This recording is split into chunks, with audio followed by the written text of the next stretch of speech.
Hey, good morning. You're listening to Conservative Cat. I so do appreciate you being here this morning. Go ahead, smash that like button, subscribe to the channel while you're here. We've got so much to get to, so I am just going to jump right in, if that's okay by you.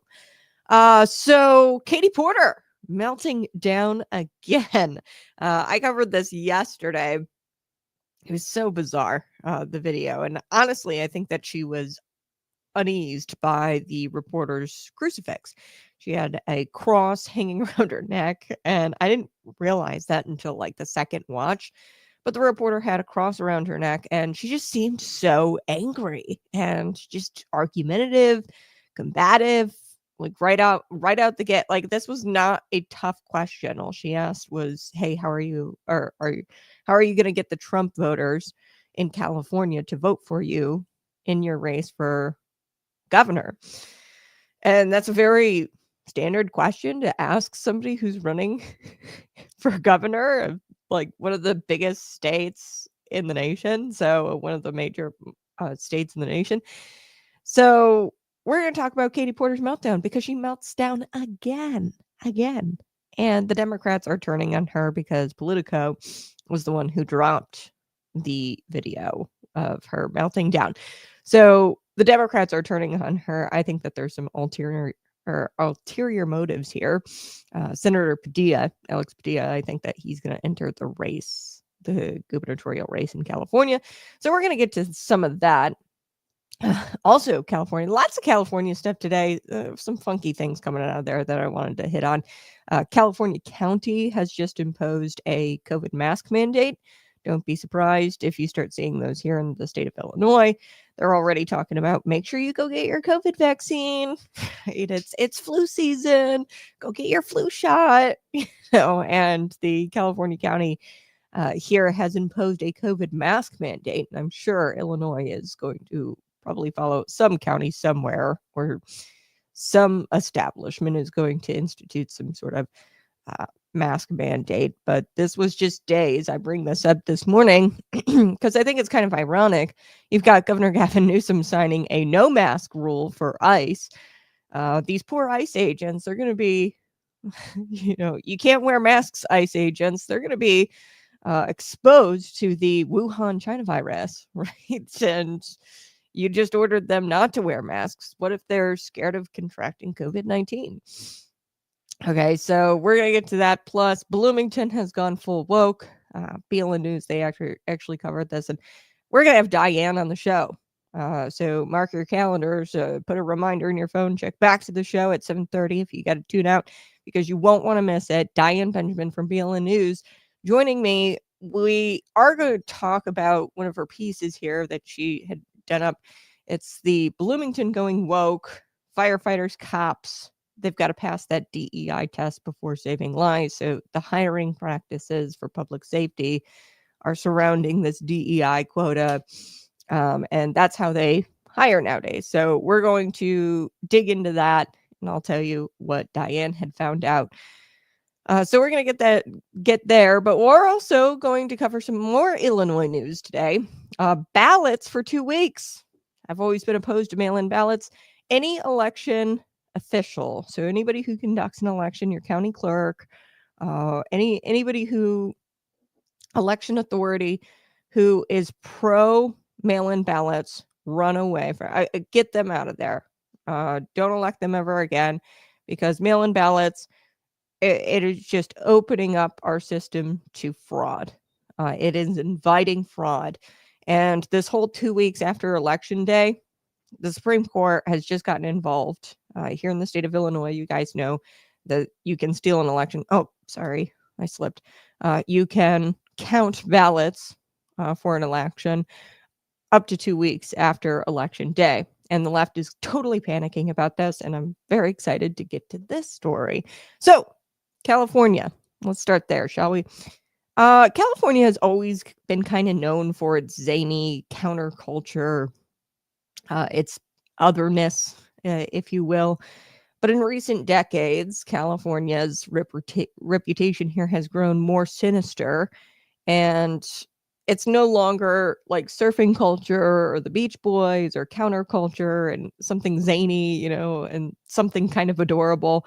No. This has become a hardcore left-wing politics, societal decline, socialism, and really it's been going on for the last, I would say, 15 years in California, this decline, but it really uh, showed its ugly head uh, during the COVID years. Like California has completely changed, especially after COVID-19. It really showed us they've shown us their true colors. Um, being that they were totally totalitarian, authoritarian. They had a power structure in California during the COVID years where they enacted some of the most disgusting, freedom stripping measures of virtually any other state. Uh, the worst when it came to COVID, if not the second worst. I would say Illinois is up there. They're probably pretty close to tied. So unsurprisingly, the state's brain trust, their officials, their bureaucrats, they seem to be sort of like bipolar, I would say, or schizophrenic, because Governor Gavin Newsom, he just signed a bill, folks, banning law enforcement from wearing masks. But at the same time, you've got this county in California demanding that you slide up your N95 again. Okay. So this county in California, it's in wine country, and they are beefing up their vaccine recommendations. They are instituting a mask mandate, citing, quote, a greater risk for contracting COVID-19 amid the start of annual flu season. So the name of this county, Sonoma County Health Department. Their health officer there, Karen Smith. Yes, she is a real Karen move. She issued an order just this past Monday requiring that anyone who enters health facilities in the county be wearing a mask. So this is a mask mandate. Facilities subject to the order include nursing facilities, long-term care facilities, anywhere where nursing care is provided, rehabilitation facilities, dialysis centers, yada, yada, yada, yada, yada, yada, yada. So from the order, it says, quote, the mask mandate will run from November 1st until March 31st. Okay, I don't know about you, but I'm pretty sure flu season isn't that long. Maybe I'm not right on that, but like I feel like flu season isn't that long. Somebody throw it in the comment section. How long is flu season? Could somebody Google that for me? I didn't Google it, but just it doesn't pass the sniff test for me. You mean to tell me like from fall to spring, that is like flu season? I don't know. For me, growing up, I always like thought it was like, I don't know, like November to January at most, maybe February a little bit, but March, the end of March, I don't think so. So the mask mandate will run from November 1st until March 31st of 2026. And the order states that Karen Smith, in a very Karen move, she can expand the types of facilities subject to this order on a as needed basis. So like as we go along here, she might just add, gas stations or restaurants, or, she can change the types of facilities that are subject to this mask mandate. Where have we seen this before? Oh, yeah. We saw it back during the COVID years right here in the state of Illinois. They were like, oh, well, we're just going to, it's the essential workers, we're going to require them to mask. And, it extended to, oh, you have to mask literally everywhere. You have to mask outside. You have to mask through the drive-through. I remember I got yelled at when I went to a Portillo's and I was in my car ordering food. And then the employee behind the counter was like, yeah, we're really going to need you to pull up your mask while we serve you. What? So, yeah, we've seen this game before. It's going to probably wind up being pretty much every facility in this county by March 31st, 2026, if Karen Smith has her way, likely. So additionally, the requirement will be put in place annually unless otherwise rescinded. Wow. Unless otherwise rescinded. What the hell? This is insanity. So this just goes to show you that this is nothing to do with science. They're just going to do this mandate every single year because they can. Look at this little happy graphic. I want to share this with you. Look how cute. Aw. Yeah, because shots are so great. N95s, they're awesome, aren't they? They're trying to convince you, like, oh, look at this little girl. She's wearing a pink Band-Aid. She's so happy because she had gotten her COVID shot. Maybe, just maybe, in California, they're going to return to this idiocy. Check out this photo. I love pulling up this photo, like, every so often, just to remind us what happened during the COVID years. There it is. They're playing saxophones. They literally have holes cut in their masks. There they are, the marching band. And then you've got the whole crowd unmasked. And then, yeah, it's just ridiculous. So, yeah, this has nothing to do with science. They're going to renew it annually unless it's otherwise rescinded, which tells me all I really need to know, that this is political theater. And I think it's fascinating that Governor Gavin Newsom had just recently signed, I think it was a law where law enforcement can't mask, like they are required to not mask. Okay, so I'm not sure exactly how this squares up with Newsom's unmasking law enforcement bill. But the Trump administration has said that Gavin Newsom's unmasking law of our law enforcement is unconstitutional. And the Trump administration has dared Governor Gavin Newsom to enforce that law. I dare you, Gavin Newsom, to enforce that law. Now, the obvious question here is, after this California county, they've instituted these new mask mandates, these new regulations. I mean, of course, a law enforcement officer, say he was concerned about COVID-19 and he needed to mask up. What law is he supposed to follow? Is he supposed to follow the county regulations and mask mandate, or is he supposed to follow Governor Gavin Newsom's unmasking law enforcement law? This guy, imagine you're an officer. You could have a lawsuit. The lawsuits could be endless here. All you have to say is, hey, I'm afraid of COVID-19. And that kind of brings me to Governor Gavin Newsom saying this, quote, "What are you afraid of, ICE? Why do you have to mask up?" The hair gel governor asked agents, what are you afraid of? And, the answer now could be, well, I'm afraid of the Wuhan flu. And, I trust the Samama County guidance. I trust this California county's guidance, and that's why I need to mask up. All right, I want to share this.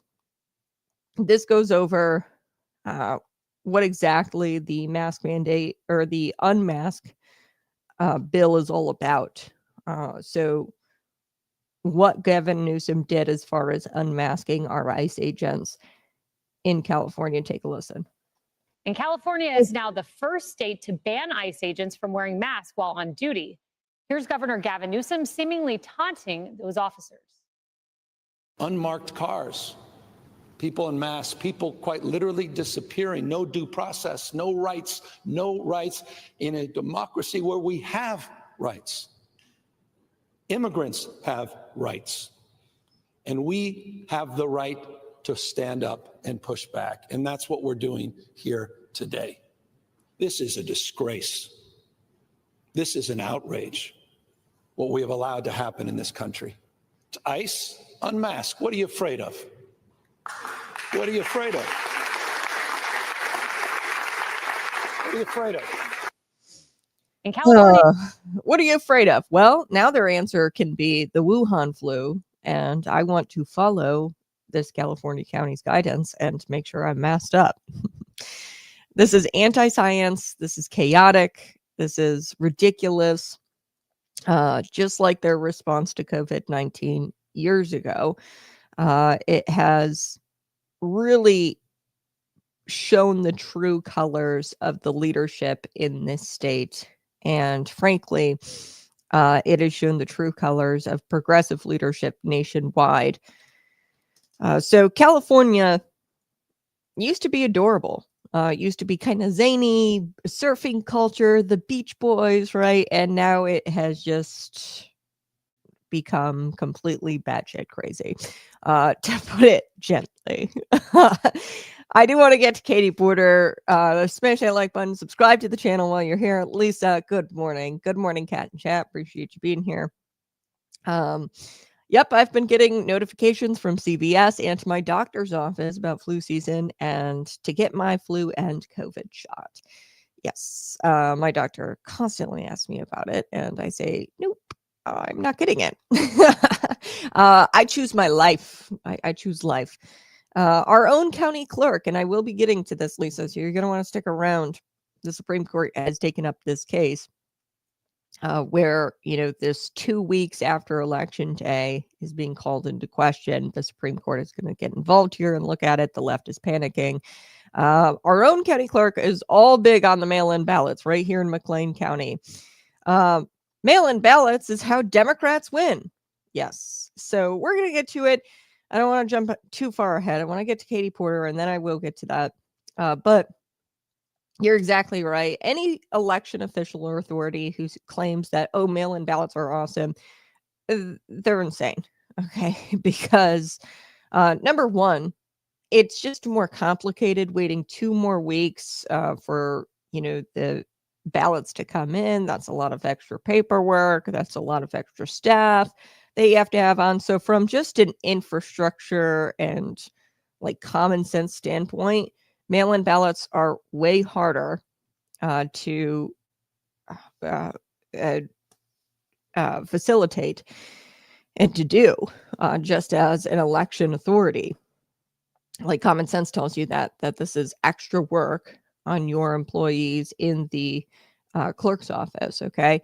Number two, we have an election day, and this is something that the founders they designed so that way elections can be conducted swiftly, because they understood that the longer you open up this process, the more susceptible it's going to be to fraud. And this whole thing about, the elderly can vote, and we have to make voting as accessible as possible. And that's what they try to pitch mail-in voting as. It's a thing about access, right? It's all about access and being able to vote. Look, folks, there should be some sort of barriers to voting. Why? Because it's a serious deal. If you are 80 years old, maybe you shouldn't be voting. And if you aren't capable of voting or you aren't capable of driving yourself to a polling place and getting out of your car, perhaps you aren't capable of voting anymore, and I know that sounds sad, but that's reality. That's the reality we live in. If you're in a nursing home, right, and you're senile, perhaps you shouldn't be voting, right? What's so wrong about that? Perhaps the guy who won't leave his house and he's in his mom's basement eating Doritos and drinking Mountain Dew, perhaps he shouldn't be voting. Perhaps he shouldn't receive a mail-in ballot and also vote because he hasn't made the effort to go out and vote and to participate in this little thing we call a democratic process for our constitutional republic. If you don't care to go one day, and I'm all for making it a national holiday, give everybody the day off, or move it from Tuesday to Friday. That would make more sense. Or Tuesday to a Saturday. That would make more sense if you're worried about accessibility. But having it open for 2 weeks, I mean, straight up, you're just inviting fraud and chaos. And it's, I'd imagine, a lot harder to conduct an election for 2 weeks than it is for one day. And any election authority who says, "Oh yeah, it's so much easier," they're lying to you. And then they're also going to go out there and say, "Oh, well, the ballots and the mail-in ballots, it's easier for people to go out and vote."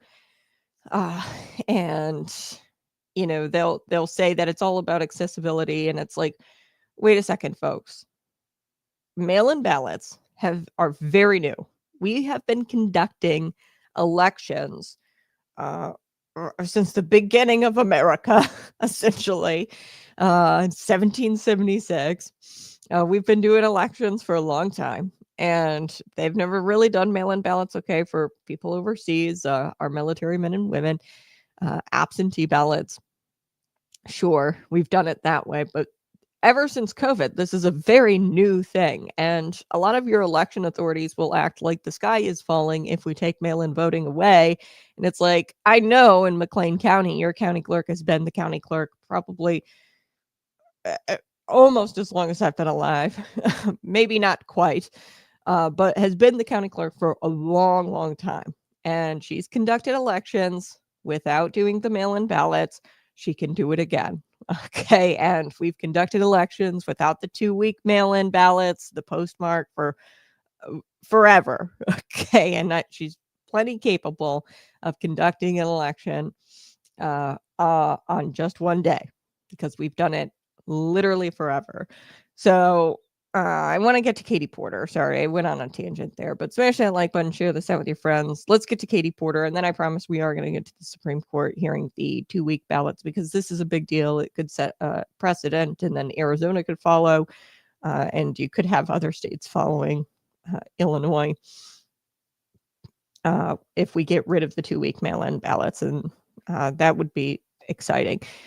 Okay, so Katie Porter, her chances for governor of California have just imploded. Why? Well, she had a freak out response on during an interview with CBS. It was a CBS News affiliate in Sacramento, and this reporter Julie Watts. And I mean, the reactions to these basic questions, I've never seen that out of a candidate before. Now, I've had plenty of politicians, and I've interviewed them here on the show, interviewed them in person. There's only been a couple of times where somebody has gotten irate with me. But this was a basic question, but I was asking hard questions. That's pretty normal, natural response from somebody. If you're asking really tough questions, or if you've backed them into a corner, then they will throw some sort of temper tantrum. I'm used to that because that's just how politicians are. But these were basic questions. I want to emphasize that. Like, this is not hard questions that this reporter was asking. In fact, they were softball questions. But anyway, I'm going to refresh your memories. If you guys didn't catch the show, I'm going to play this clip. This is the CBS interview, but she's melted down again. And I will get to that clip here in just a second. But check out this CBS interview. What do you say to the 40% of California voters who you'll need in order to win, who voted for Trump? How would I need them in order to win, man? Well, unless you think you're going to get 60% of the vote. You think you'll get 60%. Everybody who did not vote for Trump will vote for you. That's what you're saying. In a general election? Yes. If it is me versus a Republican, I think that I will win the people who did not vote for Trump. What if it's you versus another Democrat? I don't intend that to be the case. So how do you not intend that to be the case? Are you going to ask them not to run? No, I'm saying I'm going to build the support. I have the support already in terms of name recognition. Mm-hmm. And so I'm going to do the very best I can to make sure that we get through this primary in a really strong position. But let me be clear with you. I represented Orange County. I represented a purple area. Mm-hmm. I have stood on my own 2 feet and won Republican votes before. That's not something every candidate in this race can say. If you're from a deep blue area, if you're from LA or you're from Oakland, you don't have an experience. But you just said you don't need those Trump voters. Well, you asked me if I needed them to win. So you don't. I feel like this is unnecessarily argumentative. What is your question? The question is the same thing I asked everybody, that this is being called the empowering voters to stop Trump's power grab. Every other candidate has answered this question. This is not correct. And I said I support it. So, and the question is, what do you say to the 40% of voters who voted for Trump? Oh, I'm happy to say that. It's the do you need them to win part that I don't understand. I'm happy to answer the question as you have it written, and I'll answer it. And we've also asked the other candidates, do you think you need any of those 40% of California voters to win? And you're saying, no, you don't. No, I'm saying I'm going to try to win every vote I can. And what I'm saying to you is that. Well, to those voters. Okay, so you. I don't want to keep doing this. I'm going to call it. Okay. Thank you. You're not going to do the interview with us? Nope, not like this. I'm not. Not with 7 follow-ups to every single question you ask. Every other candidate has answered. I don't care. Follow-ups. I don't care. I want to have a pleasant, positive conversation in which you ask me about every issue on this list. And if every question you're going to make up a follow-up question, then we're never going to get there. Ms. And Porter, we're just going to circle around. I am an investigative I have never had to do reporter. this before, ever. You've never had to have a end an conversation interview. with To end a an reporter? interview. Okay, but every other candidate has done this. What part of I'm me? I'm running for governor because I'm a leader. So I am going to make. So you're not going to answer questions from reporters? Okay, why don't we go through? I will continue to ask follow-up questions because that's my job as a journalist, but I will go through and ask these. And if you don't want to answer, you don't want to answer. So nearly every legislative. I don't want to have an unhappy experience with you. And I don't want this all on camera. I don't want to have an unhappy experience with you either. I would love to continue to ask these questions so that we can show our viewers what every candidate feels about every one of these issues that they care about.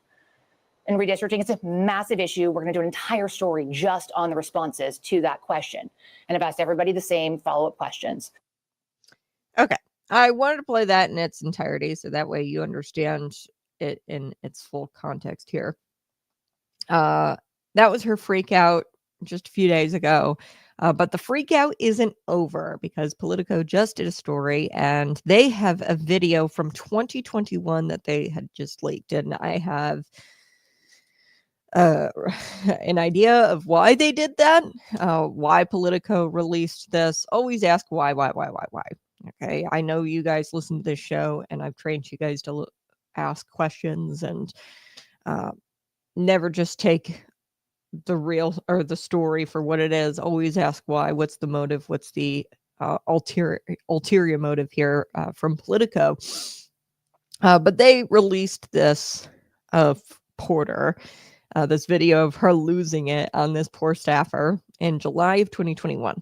Okay, so Porter was talking with then Energy Secretary Jennifer Granholm, and it was some sort of meeting that she was having with the Biden administration. And Porter's staffer walks into the background, okay, into the shot, and she corrects Katie Porter on something about electric vehicles, and she makes a correction, and then Porter loses it. She tells the staffer to get out and to get out of the effing shot. Okay, so just warning you, this is graphic language. So you've been warned, graphic language from Katie Porter in this clip that was just recently released by Politico, but this is from 2021 to be clear. You ready for stat number 2? I am. All right. $632, which is how much you save in fuel and maintenance costs when you replace your traditional car with an EV, with an electric vehicle. So I lease a Chevy Bolt. It is the best car that I have ever owned. I just plug it into the garage, 3-hole prong plug, and I never have to go to the gas station.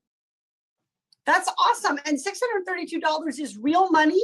And I know here at UCI, we have a National Fuel Center Research Center, and they're also doing work on how to make electric vehicles affordable, including for low and moderate income people, working moms, single moms like me, people who really could benefit from an extra $632 in their pocket. And it's also not just the individual savings, but it's also the total savings for our economy. So I'm on the oversight committee, you might know, and that is where we did a study recently this fall in September. And what it showed is if we don't electrify our transportation sector, that we're going to lose more than 500,000 Californians dying prematurely to air pollution and other problems. And the state could lose Get out of my fucking shot. I wanted to tell you that that's actually incorrect. It's not that it's electric vehicles. It's that if we don't meet the commitments under the Paris Climate Accord. Okay, it does. Okay, you also were in my shot before that. Stay out of my shot. Okay, I'm going to start again with electric vehicles saving us money. Perfect. Okay.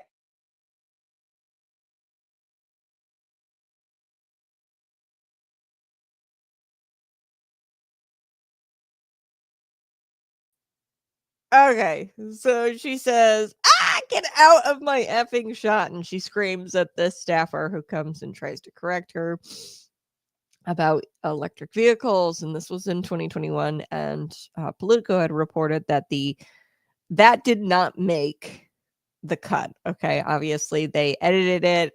This webinar that she was a part of with Jennifer Granholm, and that whole tantrum of her screaming at her staffer, this poor staffer, did not make the cut, and it was not shown. So this is the first time it's ever been shown by Politico.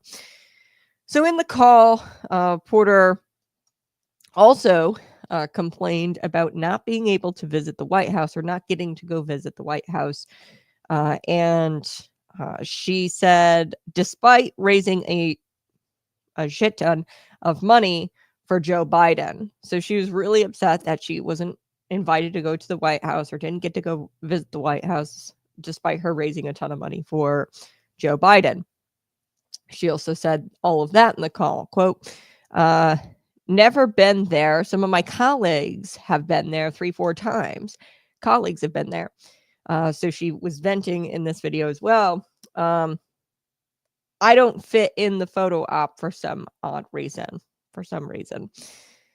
So Porter also was upset, apparently, about not being in touch with Biden officials. She says, quote, I'm like the least in connection with the White House member of Congress. So she was complaining that she didn't have a close connection to the Biden administration as a member of Congress. She's a former member of Congress. You know, and I just ask you this question: who the hell would want that person to be the governor or a boss, or have any sort of leadership role? If she treats people like this, in this way, you know, in the public eye, what the hell does she do in private? She's obviously on with the Secretary of Energy at the time, Jennifer Granholm. I would be so embarrassed to behave that way in front of another person. I wonder what she does in private. So I want to get to this, and then I'm going to get to a few comments. Former Democrat political operative, and now he hosts a show. It's called Two-Way, The Morning Meeting. And there is a co-host here. His name is Dan, and he's a former Democrat political operative, Dan Torrentine, and he didn't hold back on his opinion about Porter, Katie Porter. In this clip that I'm going to share with you, this is them on the morning meeting. So let's take a listen. Here we go. Dan, if you were staffing her and she came off, what would you say?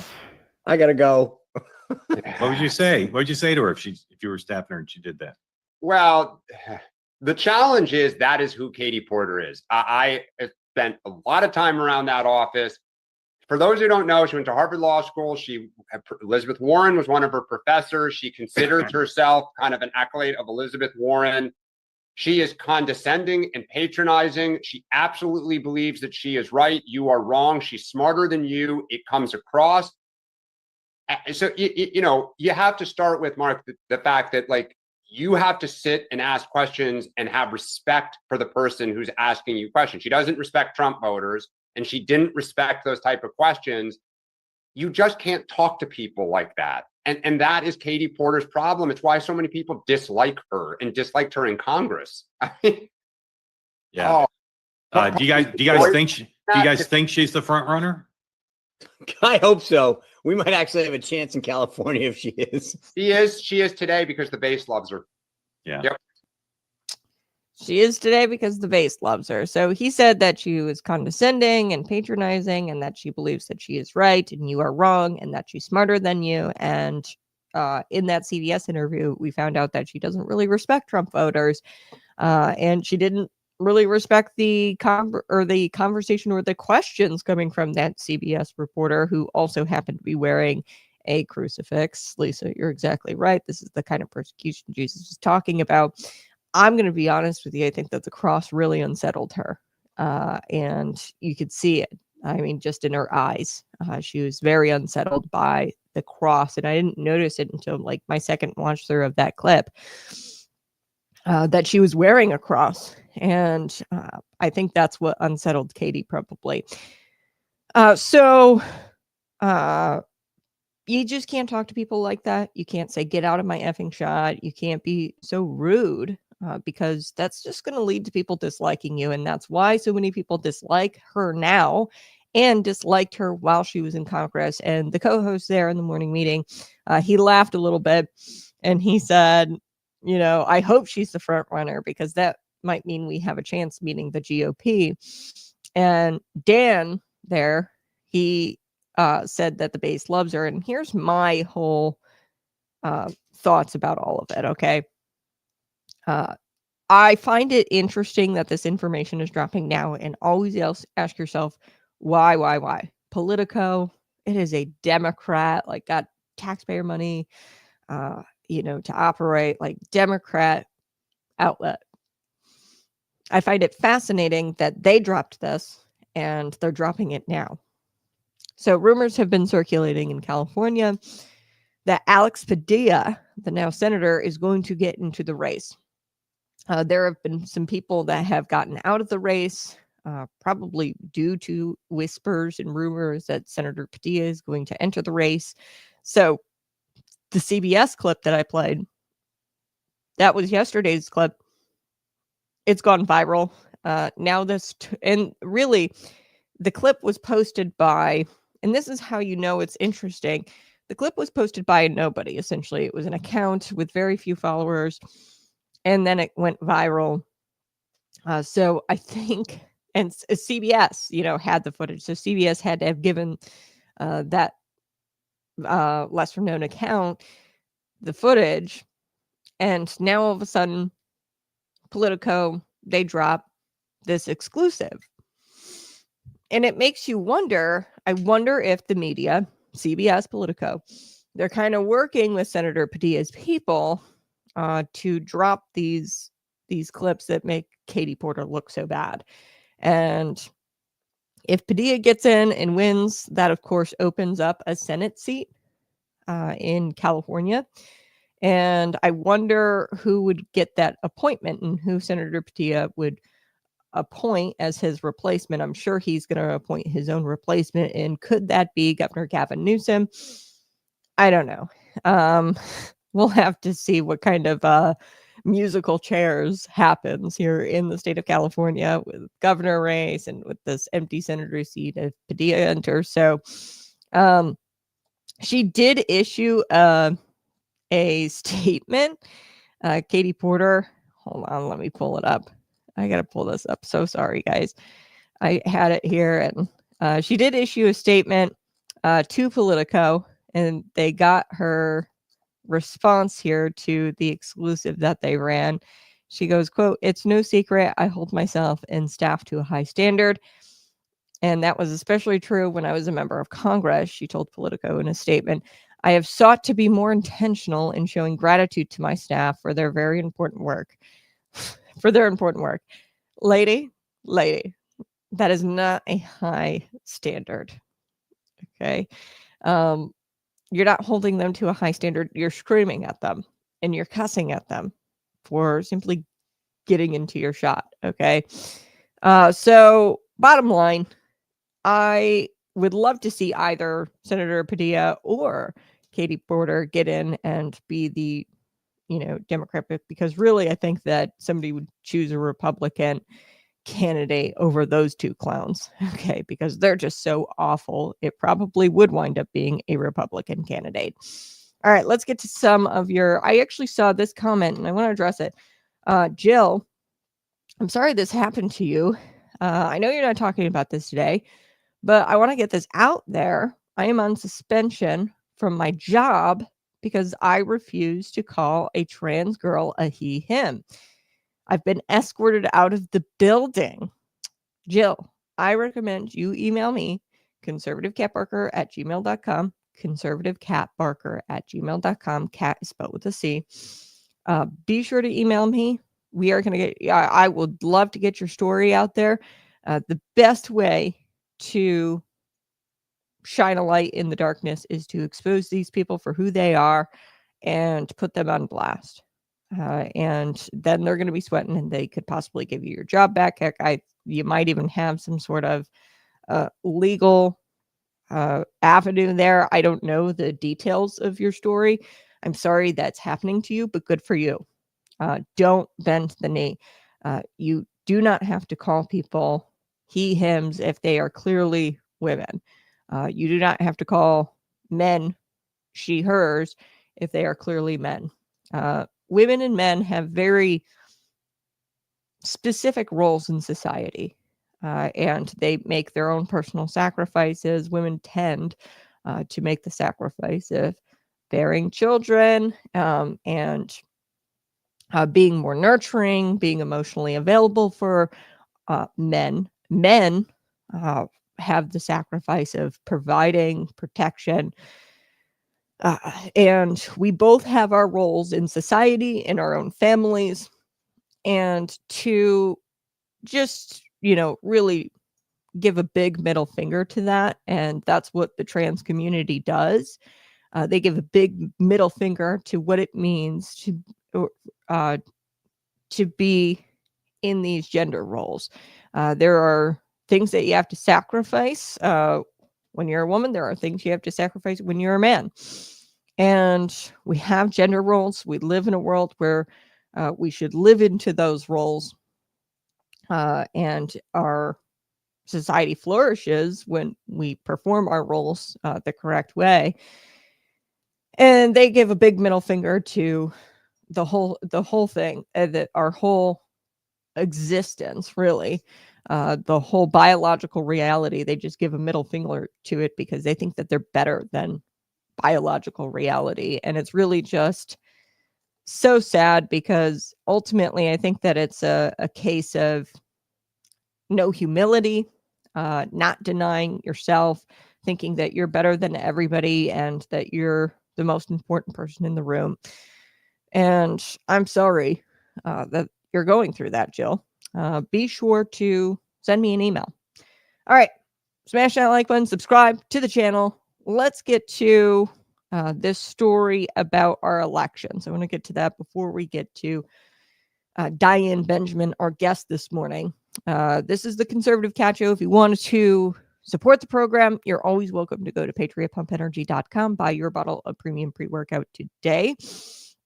The pre-workout is fantastic. There's not a ton of caffeine in there. We're not trying to get you addicted to caffeine. We're not trying to get you addicted to sugar. There's no artificial colors. We've got some really good things in there, like creatine, black pepper extract. This is going to provide you long-lasting focus. We pair the black pepper extract with the caffeine. It works in such a way to where you'll have that caffeine energy for a longer period of time. Plus, you get that good creatine. That's good for your muscles, blood flow. And then there's no sugar, no artificial colors. That's really good for you. So outside of all of these energy drinks you see on the shelves, our product is truly something that fuels your workout or fuels your day if you're not, much for the gym. This is just a great alternative to the energy drinks you might find on the shelf. So let's talk about the story that I think is going to go underreported. Okay. But it's a very explosive story here in America. And it's kind of started right here in the state of Illinois. So this is a case that could reshape our elections and reshape how they're conducted or how they're manipulated. Okay. So the U.S. Supreme Court, they are hearing Mike Boss, he's a congressman, versus Illinois. So this case just asks one simple question. When does election day actually end? Okay, apparently in Illinois, The answer is whenever the Democrats say it ends. Whenever we say the election ends, that's when it ends. So Illinois, the land of Lincoln, now the swamp of Pritzker, has a law that allows mail-in ballots to be postmarked on election day and to be counted up to 2 weeks later. 2 weeks. Let me put that into perspective for you, okay? Say the Chicago Bears or Chicago Cubs. I think they played last night. It's like the Chicago Bears taking 2 weeks to count touchdowns, and then if they had 2 weeks to count touchdowns, they'd finally make the playoffs, okay? So this isn't football. This is your vote. This is your voice. This is the future of free elections in America. This is just silly to be counting after election day and postmarking ballots. It's confusing. It's chaotic. I can't imagine why election authorities would be pro mail-in ballots. It sounds like it makes your job 100% harder. Because you have to work 2 extra weeks, right, on elections. So Congressman Mike Boss of Murfreesboro, a man who's been in the political trenches of Illinois for years, has said enough is enough. So what he did, he sued the state of Illinois back in 2022 saying that, so this is 2025. This has been going on for a few years at this point, this case. It's finally made its way up to the United States Supreme Court. And he filed a suit back in 2022 saying that post-election counting system actually violates federal election law. So what did the lower courts do up to this point? They didn't even want to touch it. So they didn't even want to say he was wrong. They said he had no standing to ask the question. Okay, so you see, that's how the political establishment operates. When you challenge their system, they don't debate you, they just outright dismiss you. And that's what happened to Mike Boss. So he had to appeal, and ultimately it's gotten up to the United States Supreme Court. So they heard arguments this week. So we're in the big leagues now. Representing Boss is Paul Clement, and he is one of the sharpest constitutional lawyers in America. He stood before the justices and laid it out plain as day. This is a quote from Center Square from Clement. He said, quote, those unlawful ballots could cost Congressman Boss the election or at least reduce his margin of victory. So Clement, he stood before these justices and laid it out. He argued that when the state counts ballots after election day, they're not just extending the election, they're rewriting the election. And folks, let's not sugarcoat it. When you leave the vote tally open for 2 weeks, you're not protecting democracy. Okay, they're going to say that it's all about accessibility. Really, what you're doing when you're opening it up for 2 weeks, you are inviting fraud. Okay, and I really don't like this whole where Illinois is headed. They've talked about compulsory voting at this point, making voting more like jury duty. Australia has this. They actually penalize. You have to pay something like close to $20 in fees if you don't vote. Or you have to do community service and they send you a bunch of letters in the mail until you vote. That's compulsory mandatory voting. And that's where we're headed. Actually, they've got a bill introduced in the state house that tries to force you to go vote. They've made it so accessible at this point where it's gotten to a point where I say all the time, look, I've got a right to vote and I've got a right not to vote. We can make it accessible, but we shouldn't be making it so accessible that we're not really protecting democracy anymore, that we are inviting fraud and we are extending the invitation of voting to people who really don't want to vote or really shouldn't be voting. Voting is a very serious deal. You have to be educated. You have to know what you're doing. And quite frankly, I don't want the guy sitting in his mom's basement eating Doritos and Fritos voting. If he doesn't want to vote, and if he wouldn't vote had not a mail-in ballot come into the mailbox or had not come into the house, his mom probably brought it in for him. I really don't want the kid voting, right? There should be some sort of barrier to voting. Why? Because it is important. It's so important that you have to make it a priority. Okay. If it's so easy where there is no effort put into the process, then it's not really a process worth doing. Okay. So the state of Illinois, they're actually represented by Nail Knotts, Solicitor General Nail Knotts. Now, she had a different story. She said that giving candidates standing, so like I said, up to this point, all the lower courts have dismissed Boss because he doesn't have standing to raise the question of, hey, how long should elections actually be? They shouldn't be 2 weeks long because that violates federal law, doesn't it? And they wouldn't even answer that question based on its merits because they say he has no standing to ask the question. So she said giving candidates standing to challenge the rules like this could cause chaos for election officials. Her words, quote, it is very easy to be a candidate. Any self-declared candidate could challenge any election rule that they happen to have a policy disagreement with. Yes. So she said the quiet part out loud. This isn't about we the people. This isn't about our democratic process. This isn't about democracy in any way. This is about shielding our election officials and chaos, making sure our election officials aren't dealing with chaos, which, like I said, common sense will tell you that opening an election for 2 weeks after election day, I feel like that would invite more chaos, more effort on behalf of the election officials and authorities. So when they go out there and they advocate for mail-in ballots, there's a big question mark in my head. Why the hell are you doing it? Because it would be easier on you as an election official because, like, let's think about it. Is it harder to work for 2 weeks or 1 day? Okay. So, you know what's chaotic? Counting votes for 2 weeks that come out of mysterious boxes. And there's mysterious boxes of ballots that appear in the backs of these postal vans. You know what's chaotic? Watching your candidate win on Tuesday night, only to watch them lose on Friday. Okay. Because some bureaucrat, some election authority or official found a new batch of mail-ins. Okay. That's chaotic.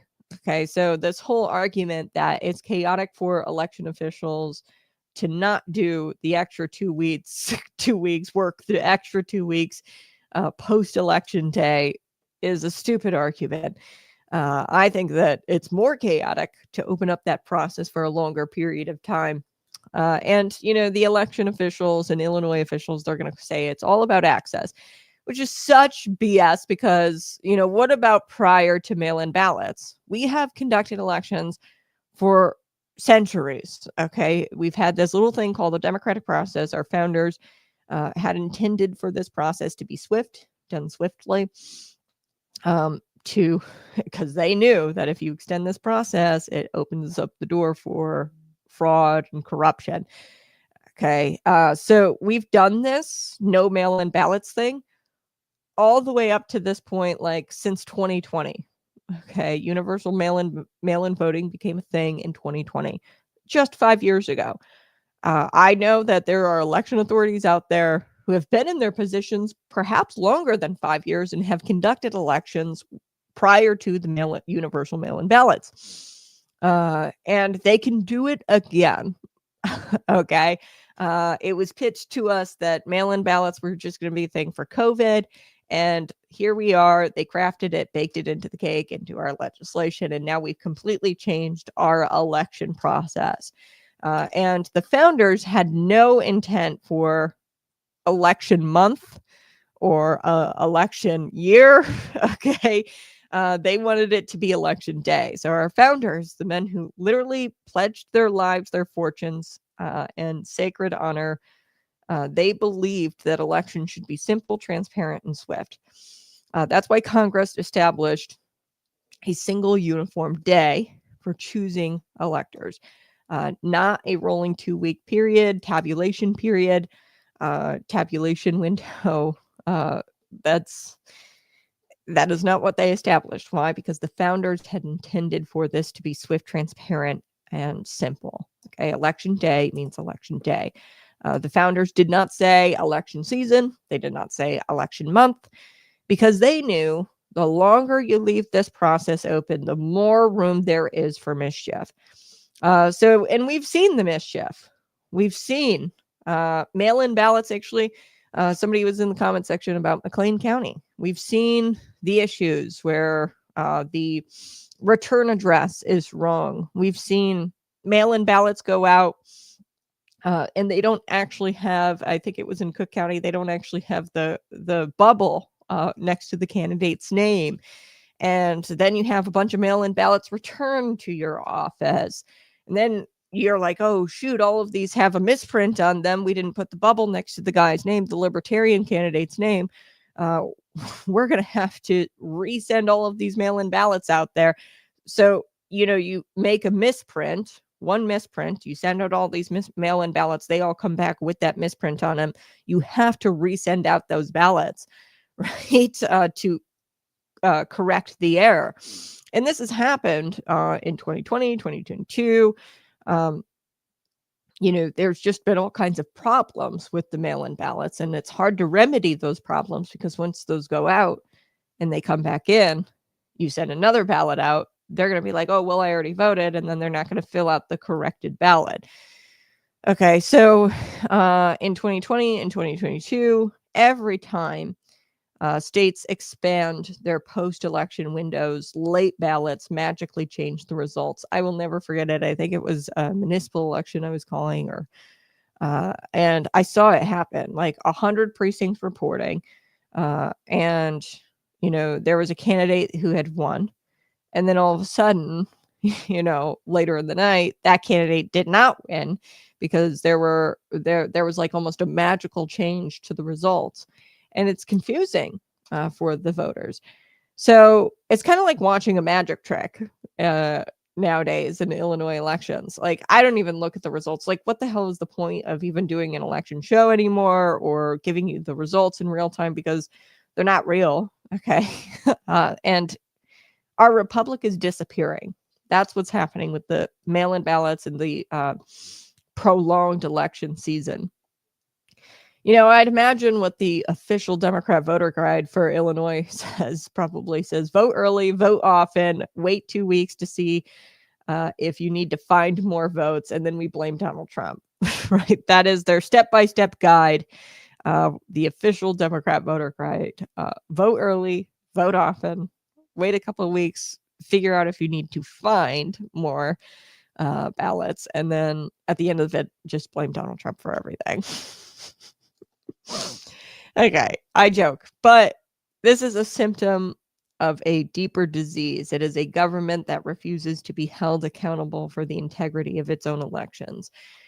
So, if for some odd reason, if you are claiming that, you need the extra time because, the postal service isn't doing its job or whatever, like get it together, right? Like, get the ballots to the office on time, right? If they're marked for election day, you got to get the ballots to the office on election day. You can't have this 2-week period. So let's get back to the legal meat of this thing. This case isn't just about ballots; it's about standing. Like I said, so they're trying to argue that Mike Boss doesn't have standing in this case to even ask the question of, hey, isn't this against federal law, extending the election out by 2 weeks? Now, standing means you have a direct stake in the outcome of this case. Now, the lower court said that Boss didn't have a direct stake in the outcome of this case, and that he wasn't personally harmed by the 2-week period. But his lawyer, Mike Boss lawyers, made it very clear that, hey, when you have a candidate who has to keep his campaign staff on, working an extra 2 weeks after election day, spending money and resources while the votes trickle in, that is real harm to candidates. And he put it perfectly. He's quoted in the Center Square. If the election ends at election day, you spend your money differently. If the election were to end on election day, you would spend your campaign money differently. And that's exactly right. Every candidate, Republican, Democrat, plans their campaign strategy around when the votes are counted. If one side can manipulate the Democrats, if they can manipulate the timeline here, it changes the entire playing field. And that's not democracy, it's distortion. So a Christian worldview, I want to talk about this for a brief second. Proverbs 11:1. Flip to there in your Bibles. The Lord detests on dishonest scales, but accurate weights find favor with him. Okay, so that's what this is really about. Honest measures. So this system, is designed to favor delay, confusion, manipulation. And that's not just a political problem, that is a moral problem, because truth doesn't emerge in 2 weeks. Okay, truth can emerge. We can have a legitimate process on election day. How do I know that? We've done it before. We've done it prior to 2020. So, stretching out this timeline to give more time for lost ballots to find their way home, that's not legitimate. It's not truthful. It's not honest. We need to restore faith that what's counted reflects what the people actually voted for. Okay, we need to restore faith that that's what's actually counted is actually what the people actually voted for. So this court case is very important. It could set a national precedent. If the Supreme Court rules that candidates like Boss do have standing in these cases, suddenly politicians can't hide behind their bureaucratic shields anymore. And states like Illinois, Pennsylvania, Arizona, where mail-in voting has kind of turned into a black hole of accountability, they will have to defend their laws on its merits. Okay, and they will have to answer this question: does the 2-week process or 5-day or whatever these states have, does that violate federal law? They can't dodge that question anymore with a lot of legal technicalities of whether or not you have the ability to challenge this or ask the question. Now, however, if the court decides, if they go against Boss and they say that he doesn't have standing in this case, that is very scary. We have lost our nation, because that says candidates cannot challenge how elections are run. And although that election directly affects them, even if it directly affects them, how the elections are run, that they can't challenge it. And that, my friends, is fascism, tyranny. We have to have candidates be able to challenge the way elections are run, and they have to be able to ask questions at least. Okay, and if they are just completely outright dismissed rather than debated, we no longer have a republic. It is tyranny, and it is a dictatorship. And that would mean election integrity dies, not by fraud, but by procedure. And procedurally, they're going to say that, or they could potentially say, the U.S. Supreme Court, and I hope that they don't, that candidates aren't allowed to ask questions about the election and the way it's run. So, coming to you soon, the makers of Dominion voting software. I'm reading this right now, actually. They have a new election day extension package. For only $19.99, you can extend your favorite candidate's vote for up to 2 extra weeks. Okay. It comes with Sharpies, this extension package, this election extension package. It comes with free Sharpies, late night ballot drops, complimentary gas lighting from your local media outlet. They've got it going right now. $19.99. The makers of Dominion voting software. They've got the election day extension package. So go out and get it, right? Election authorities, go get your extension package. It's got Sharpies in it. It's got late night ballot drops. It's got gas lighting from your local media outlets. Oh, our elections are free and fair, and they're the most secure elections ever. Yeah. Okay, I joke. That thing doesn't actually exist. Okay. But doesn't it feel that way sometimes? Like they're all just laughing at us because they think that we've given up on our elections and the process and making sure that it's simple, transparent, and swift. But we haven't, and we have to speak out. So the America First movement has always been about one very simple principle: putting the American people back in charge. Okay. And that starts with elections that we can trust, because the same politicians who lock their doors at 5 p.m. or say, don't worry, I'll take your ballot, it's not scanning, I'll take your ballot, I'll shove it into this drawer, and then I'll lock it, and then I'll count it once you leave. Okay. Like those same politicians somehow think it's fine to keep ballot box open for another 2 weeks. Okay. They want to convince you of that it's totally fine to keep the election open for another 2 weeks. And I'd love to see them try that with like their paychecks. Okay, sorry, boss, I'm going to be 2 weeks late, but I promise it's still valid. Right? You wouldn't get a paycheck if you told your boss, oh, I need a 2-week extension, but I promise that, it's still valid. It's still good, boss. No, the deadline's today. Okay. You'd be fired in a heartbeat by your boss. So why does the government play by a different set of rules? We're all expected to do deadlines, meet our deadlines, but they get this 2-week extension, and it's BS. So the Illinois bureaucrats will claim that they need the extra time because of mail delays. Well, get it together. There shouldn't be mail delays. They'll say that they need more time because of paperwork and processing. Really? I think that's fascinating, because nowadays you can get a pizza at your door within 5 minutes, okay, from an app. Okay, Amazon can drop off a package on your doorstep within 24 hours.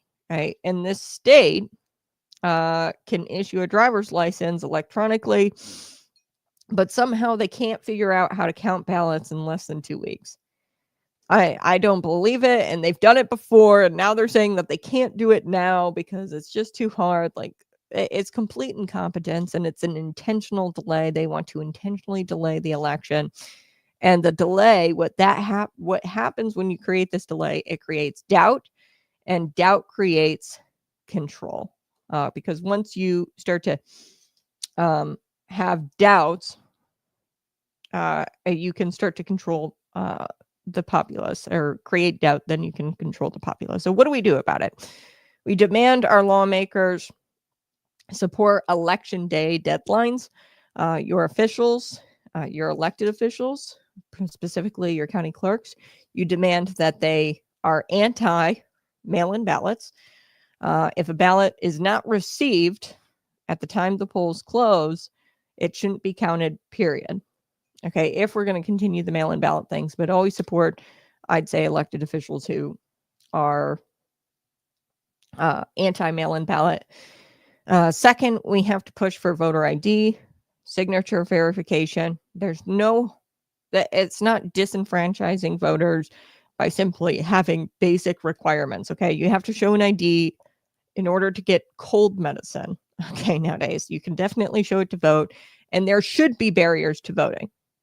Okay, I will not buy into this where, we have to eliminate all barriers to voting. We have to make it so easy where you can roll out of bed and vote.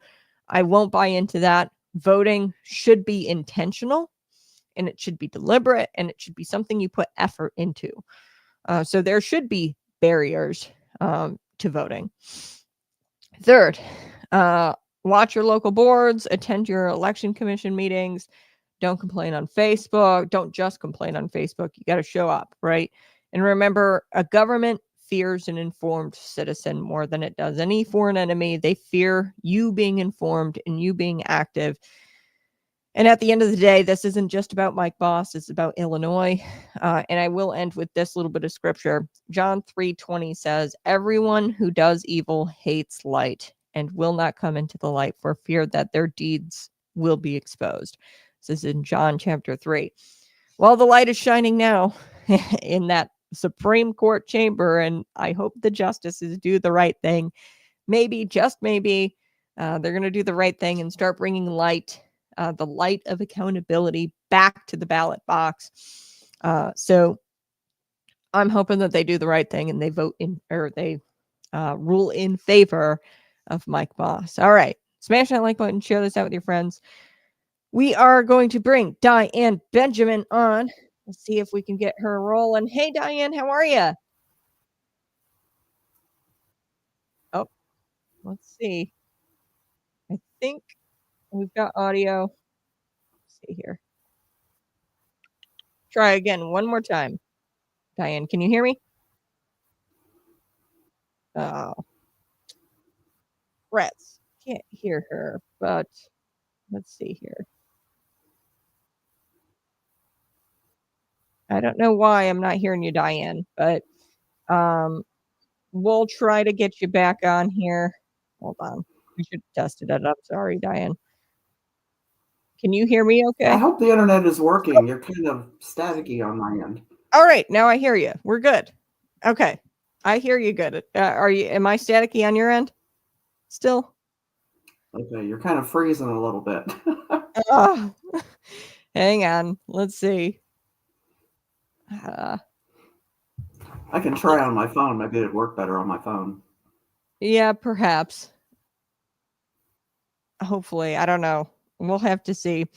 But I just connected to different internet, but we'll have to see if it'll work. But can you hear me okay? Yes, right I now? can hear you just fine. Okay. I think that might have fixed it a little bit, but I can hear you too. So Okay, there's just kind of a drag on the video. yeah, I don't know. I hope that throw it in the comment section, folks. Are you having Okay, you just froze problems for a second. with the buffering? Yeah, I don't know. Let me reload. Hold on.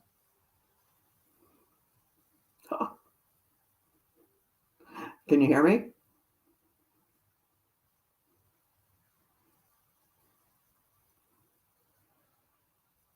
Okay, we're back. I reloaded. Let's see how this. Okay. We'll see if it works. If for That some odd sounds reason weird. it cuts out, we'll just keep rolling. All right. Good morning, Diane. We have are you, got a folks? lot to get to. So Diane Benjamin, she's from BLN News. Go check out it is the best web. I'm telling you, you do such a great job. Today we are talking about a few things. I want to start with Matt Chapman. Like, we've got to start with Matt Chapman because libs of TikTok actually picked Yeah. which is so funny. I'm so tired of McLean County getting I've gotten a point of fatigue where I'm like, man, McLean County keeps getting national headlines and it's kind of embarrassing. McLean County Unit 5. Remember the Hayward teacher. You have to see the story I did this morning because I went into the Illinois report card to see how normal community is faring. Mm-hmm. Everything is worse since 2022. English language arts, mathematics, science, they're all below what they were in 2022 right now. Why is it? And it's got to be because of teachers like this, right? I'm going to pull up the picture here for you, Diane, for our listeners. Here it is. Libs of TikTok. They picked up Diane's story here where he's wearing an Abolish ICE t-shirt. Okay, so this is at Normal Community High School, and tell us what you know about the t-shirt. You had posted it on blnnews.com. Who is Matt Chapman? What is the story all about? It's a good question. I get conflicting information, but on the Unit 5 website, he's basically a teacher of civics and history, but it's for learning challenged kids. Let's put it that way. I don't know exactly what the proper terminology is, but it says right there he teaches civics and history. So he puts on an Abolish ICE shirt, which is left-wing propaganda for open borders. Everybody's welcome here. We shouldn't kick anybody out of the country. Now, I had a parent try to leave a comment that I did not post that said he does that to get discussions going in the classroom. Well, what about all the kids that aren't in his classes? They see the Abolish ICE and what do they think? ICE is bad. We have to get rid of ICE. We have to kill ICE agents. Gee, attacks on ICE agents are up over 1,000%. Where do you think they come from? Teachers wearing shirts. Well, and I'd be curious, Diane. I mean, sure, okay, a parent says, oh, well, he, wears the shirt to spark up conversation in his classroom. And I'd be curious, okay, if that's the case, then it should be some sort of there should be some sort of neutrality to that process. I'd be curious if he wears pro ICE t-shirts or pro conservative t-shirts. If he's wanting to spark up conversation, perhaps he shouldn't just wear shirts of a certain persuasion. I did see he also wore a BLM Black Lives Matter t-shirt. I saw that photo had resurfaced of him in the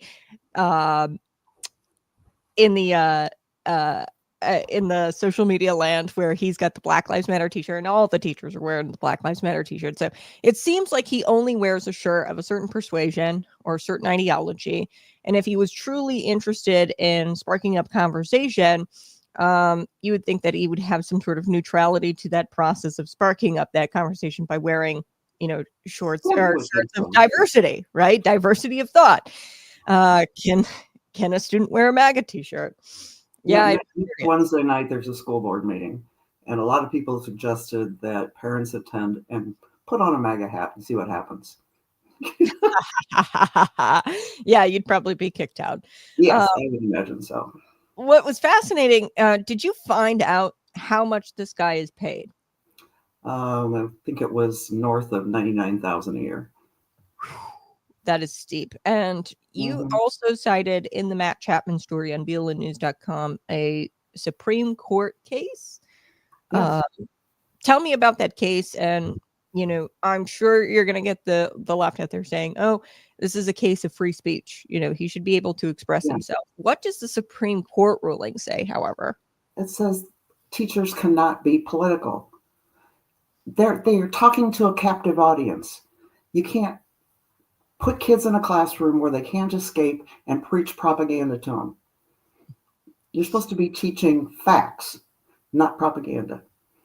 Right. And this court case, it says, hey, in your official capacity. And I think it's interesting, Illinois law, there's also Illinois laws about that, where it's like, hey, if you are using taxpayer resources, you can't participate in political advocacy for obvious reasons, right? That's called propaganda. You can't be using taxpayer. If he's getting paid $99,000 a year, which is so fascinating. I didn't realize teachers got paid that much. Right? Underpaid, Cat. Don't you know they're underpaid? Yeah. Oh, we hear that all the time. Freaking underpaid. My gosh. That's like double the average Illinoisan salary. If not, you're close to, I think the average is about 50,000. I'd have to look it up again, but yeah, you're making way, way above average there, dude, as a school teacher. But we're so underpaid. Yeah, very 9 months a year. And you mentioned the school board meeting. They're under fire because there is another story that you've got on BLNnews.com that you've exposed. Alex Williams. Tell me about what happened with Alex Williams, the school board president.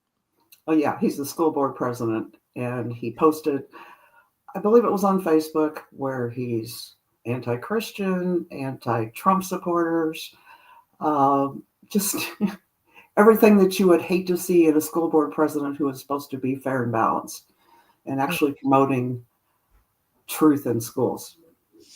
He's not. Yeah, and there's this woman. I don't know if you've seen this come out of Algonquin, Illinois, which is fascinating. She was a school board president as well.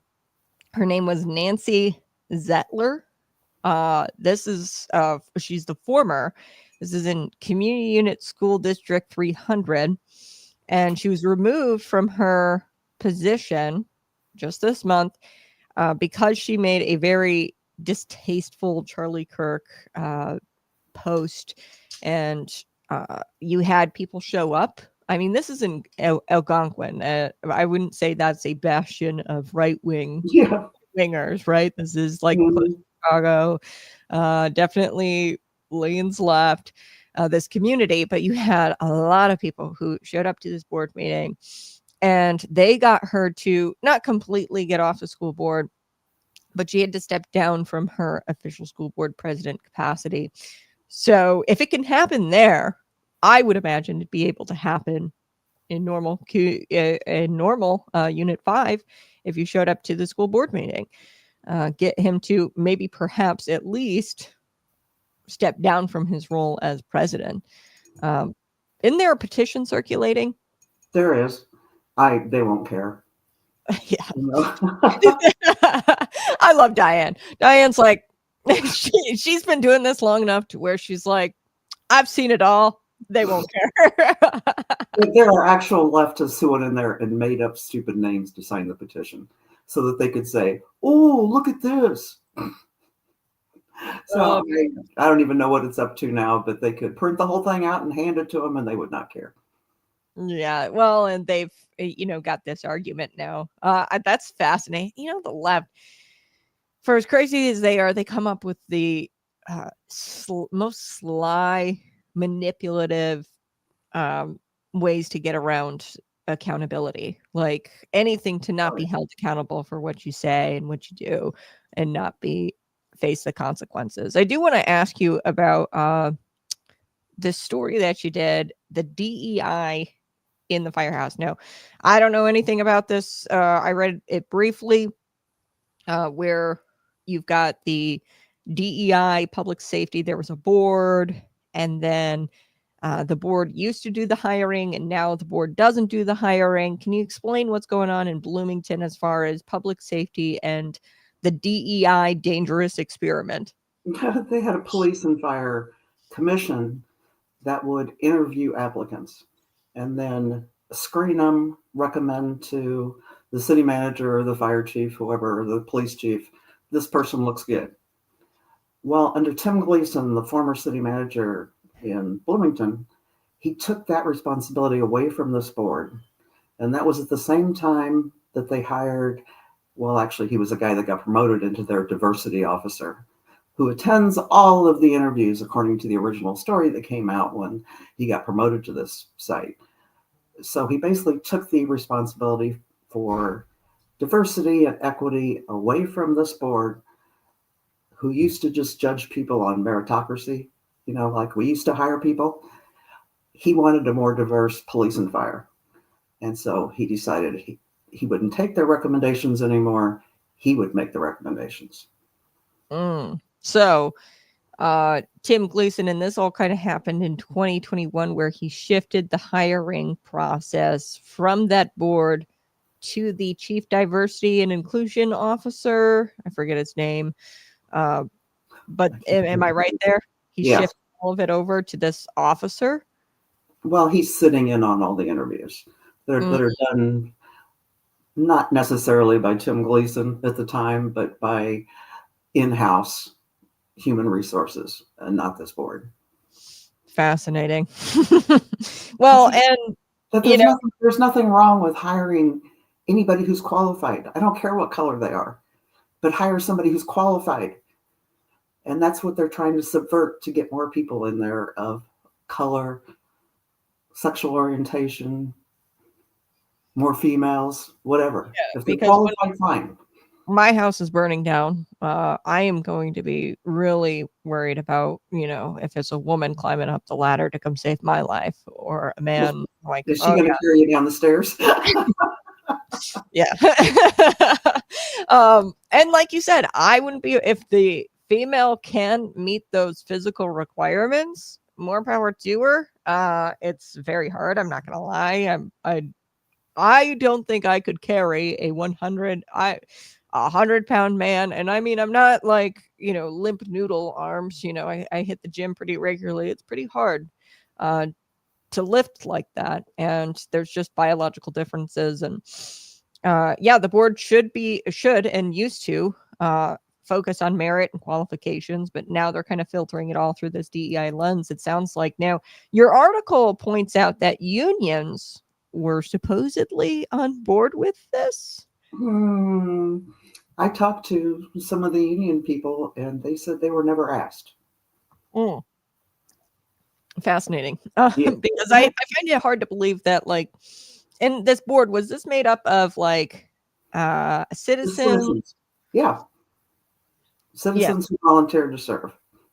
Yeah. And now not only, the unions, like they were supposedly on board with this, and I find it hard to believe that you've got public safety officers, whether that's cops or firefighters, on board with, hiring practices that aren't merit-based or qualification-based, because really that it does a lot to a community, because this is supposed to be a unit, right? And it's all about unity and trust.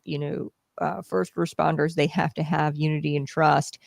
And if they can't trust that the guy next to them is going to be able to keep up, you're weakening their ability to trust, like their ability to serve the community, because they don't trust each other.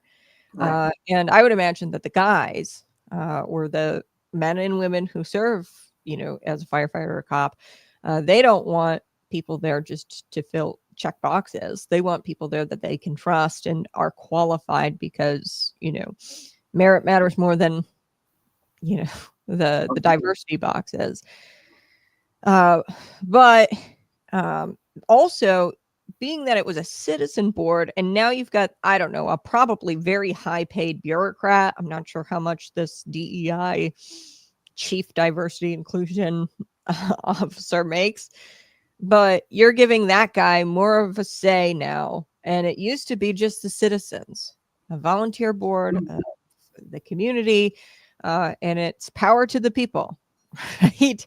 But now you've got this bureaucrat in there, and his intentions aren't going to be the intentions of the citizenry. I would say he wants to, make sure that you're meeting the quotas, because it's in the name, chief diversity and inclusion. He wants to make sure they're meeting quotas. So yeah, your thoughts there. And then I do want to move on. I think we're going to talk about this race-based suspension going on at McLean County as well. But your thoughts there about DEI, and how that affects actually the firefighters and the people who are working in those first responder teams, and how that breaks down confidence maybe in each other. I talked to a fireman who's not unhappy with the hires. It is slightly more diverse than what it was. They got a woman or two, and some other ethnic people that are evidently working out. They're going to be fine. It's just the push. They're having trouble even getting applicants. So if you can't get applicants, what kind of applicants are you getting? You have to give people a reason to want to work for the city of Bloomington and the fire department and the police department. And if they're walking into diversity, equity, and inclusion, and people are promoted based on what color skin they have, people aren't going to apply. Yep, you're going to lose the good recruits too. So the people that you do have, I'd imagine you're going to breed some sort of resentment if you're promoting, say a woman who's, there, and the only reason why she got promoted is because she's a woman. You're going to start losing people who really want to serve. Right. And then, all you're going to have left are these people who you've decided to hire to just to fit the narrative. So Sure. I want to shift gears and talk a little bit more about this topic, but in race-based discipline at Unit 5. So tell us about this story, and just start from the beginning, because Okay.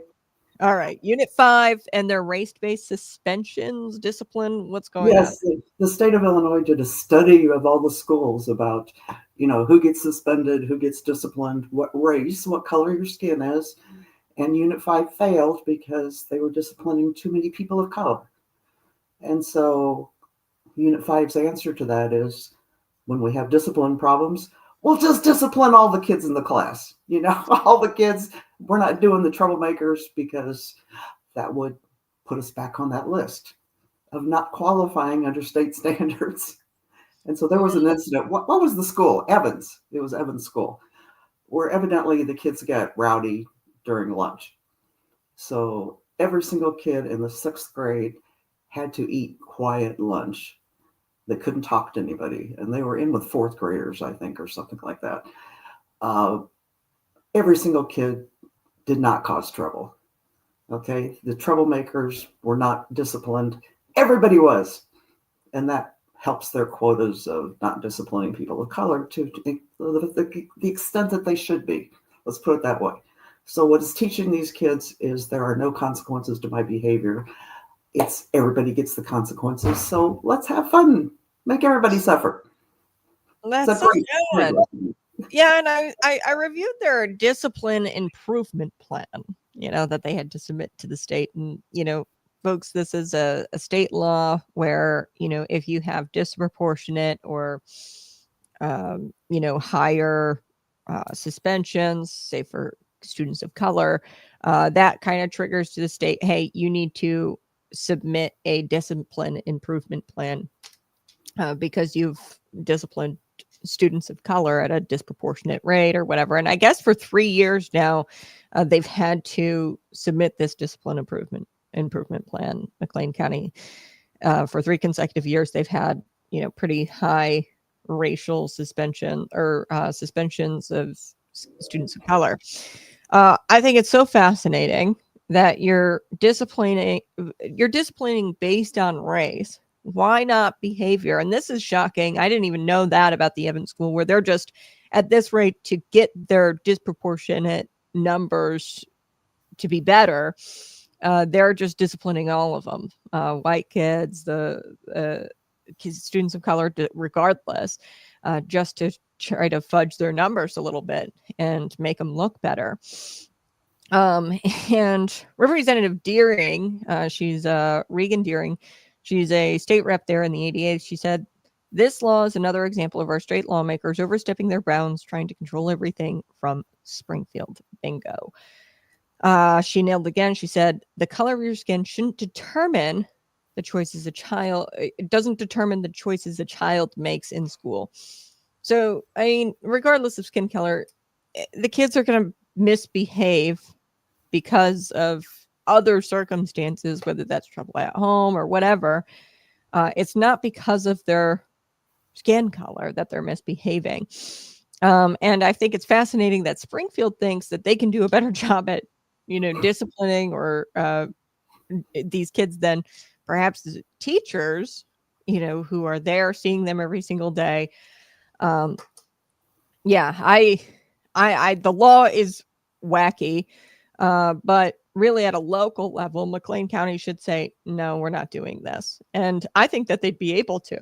They just say, hey, this is our discipline plan. We're not going to follow your state law because that doesn't help anybody. Because if you overlook maybe a kid who is having discipline problem or behavioral problems because he's Black, right? If you overlook that and you don't want to record it because, oh boy, we have to get our numbers to a better place, then that problem, like he might have thrown a chair. Well, guess what? On Tuesday, he threw the chair. On Friday, because you ignored that problem because of his skin color, he's going to stab a student.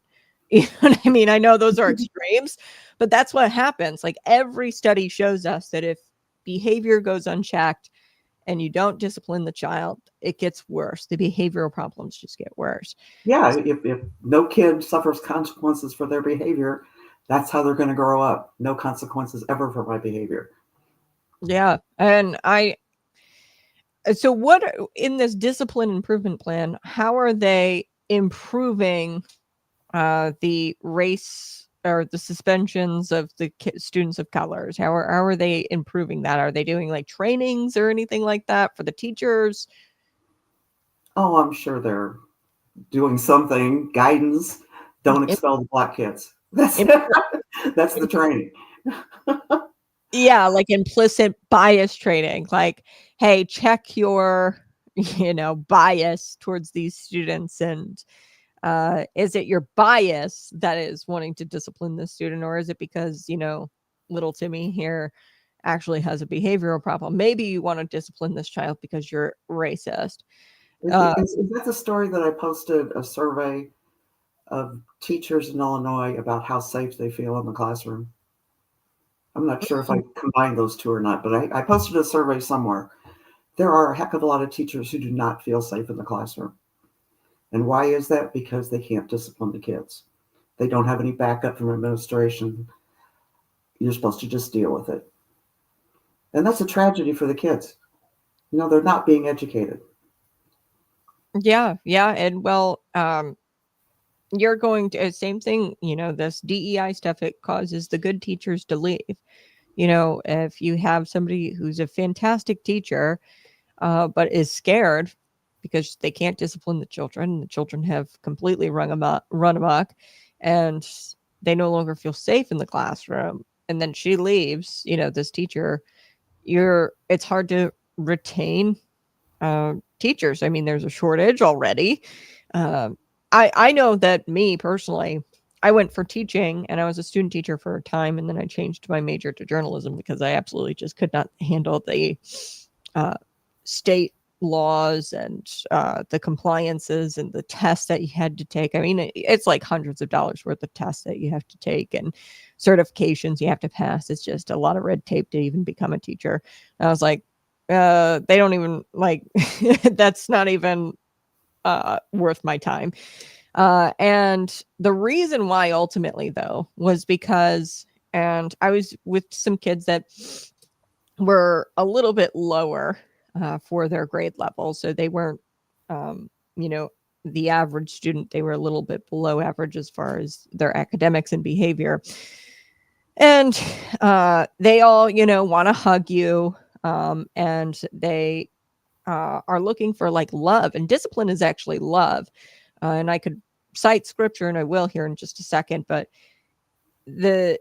I couldn't discipline the children and I couldn't love on the children. And these are little kids. So there was a little girl, she would constantly come up, run up and hug my leg, and I would hug her back. And the teacher pulls me aside, and she says, "Yeah, you can't let the kids hug you." That's a big no-no, you know, and I get it, you know, I'm a stranger and I don't know if the parents would necessarily want me, you know, to hug their child. And then there's this little boy, I'll never forget it, Diane. It was the craziest thing. He takes a tissue box, throws it at this little girl, calls her the B word.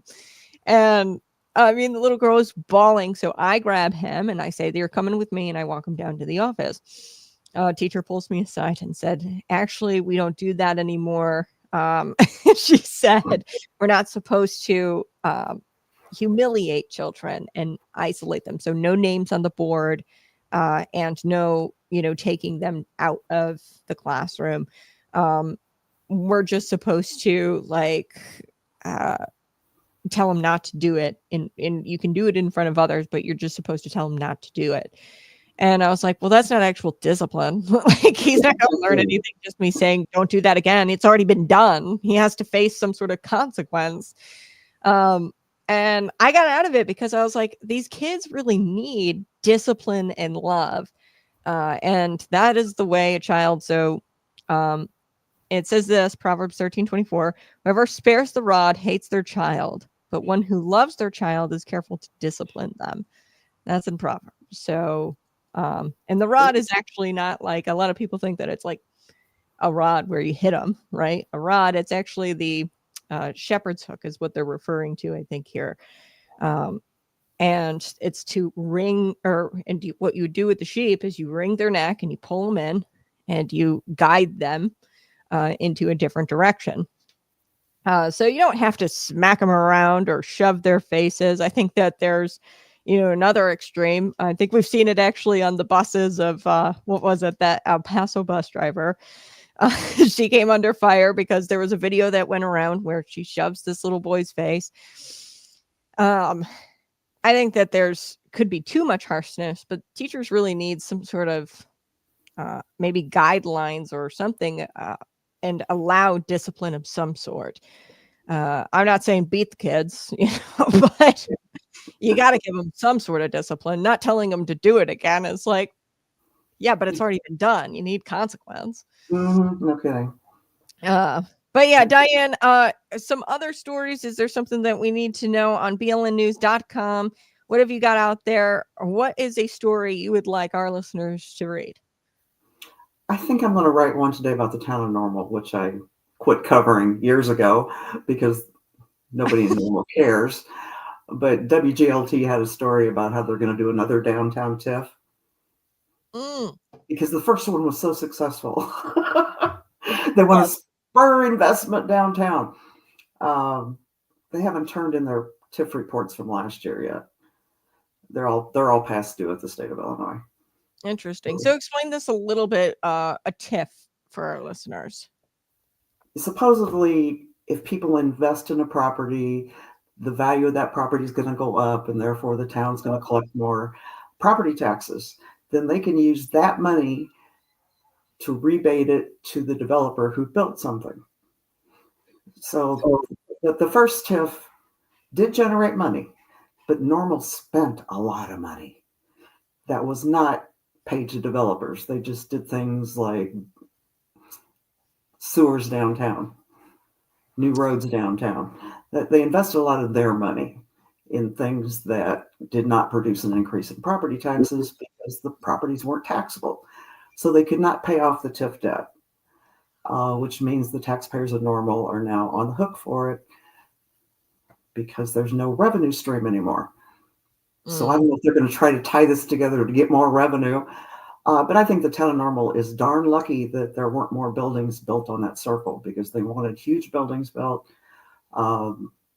office buildings, retail on the main floor. Then they switched to apartment type buildings with retail on the main floor, and they still couldn't get anybody to build because it's not feasible. So they're darn lucky that they're not sitting there with empty buildings right now after COVID, when all the businesses that plan to locate there sent their people home to work remotely. Yeah. And there's no need for office space anymore. So they lucked out there, but they're still trying. Try something, anything. Yeah, well, and it's just so fascinating, the revenue. Like, it's almost like they dream up of ways to try to increase revenue, and there's really no need for it because, I mean, you got to cut the spending, right? And they've got, what is it, the local gas tax. I think Bloomington passed theirs. I don't know if Normal has passed theirs yet, but I'm sure it's going to go before the board at some point if it hasn't already. But both of them have gas taxes. Both of them have the grocery tax. Grocery tax. Yeah, because of the elimination of the state grocery tax. But hey, you as a local municipality, you can implement your own grocery tax. So really, we didn't catch a break there, although they pitched it to us as if it was going to be a break, that they were going to eliminate our grocery tax. But now the municipalities can just do it themselves. It seems like at every corner, they're just trying to figure out ways to get themselves more money. And, it's like, we've already given you so much. Just take what you've got and deal with what you've got. Why is it that they come up with all of these ways to just generate more revenue? The property taxes go up every single year. The tax rates, they never bring down the levy, right? They never bring down the rate and cut taxes. They always my personal favorite right now is rates automatically increase every year because that's what the council passed. So therefore, they never have to vote on them. Like garbage, water, sewer, it's just going to go up whether they need the money or not. All of those should be eliminated in both Bloomington and Normal. Make them vote. Yeah. Or on things that they do vote on, like the property tax levies, they'll tout, it's flat. It's we didn't raise it. But with the property taxes, we all know that the assessed values go up every single year. So they're collecting more, although they don't increase the rate, they're collecting more revenue. And yeah, I didn't even know that about Bloomington Normal. They have automatic increases built in for like water and sewer. Yes. And garbage. Yes. Man, well, read all about it at blnnews.com. It's the news nobody reports. Diane Benjamin, she's got a great blog. And Diane, thanks so much for joining us and taking all this time. I appreciate it. No problem. The time out of your morning. Okay. You have a blessed day. And we'll talk again. Congratulations. Thank you. Yes, and congratulations. Everybody throw it in the comment section. Congratulate Diane. She's having a grandbaby. So congratulations, Diane. Yes, babies everywhere. What is it that Charlie Kirk said? Get married and have babies. Yes, definitely. Family. That's what it's all about. So thank you, Diane. All right. Yeah. get We'll to- see you. All right, folks. Smash that like button, share this out with your friends. We're going to take a brief break, and then I'll come back, and we have got to talk about another story. I've got another one for you, I promise, but we'll be right back. Smash that like button and subscribe to the channel.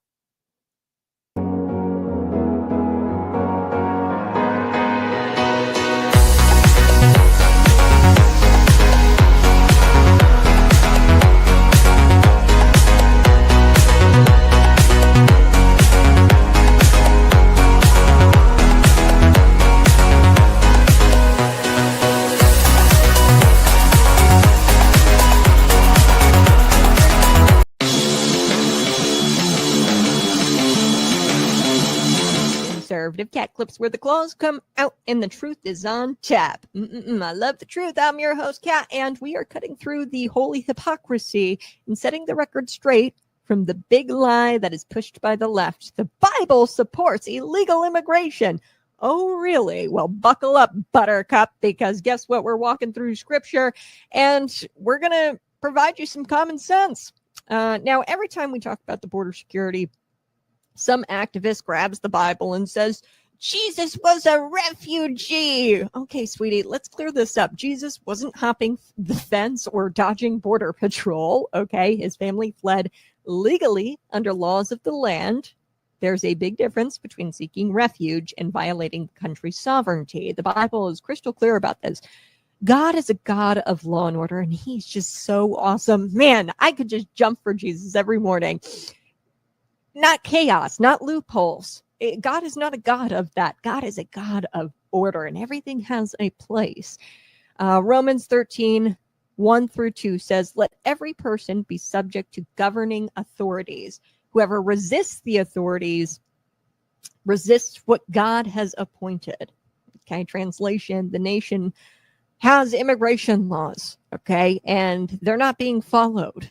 Smuggling people across the borders, overstaying your visa and lying to get in, that's not compassion, that's rebellion, okay?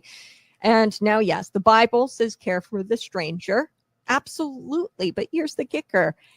In ancient Israel, the sojourner or foreigner was expected to obey the laws of the land. Here's Numbers. Numbers 15, verse 16 says, one law shall be for you and for your stranger who sojourns with you.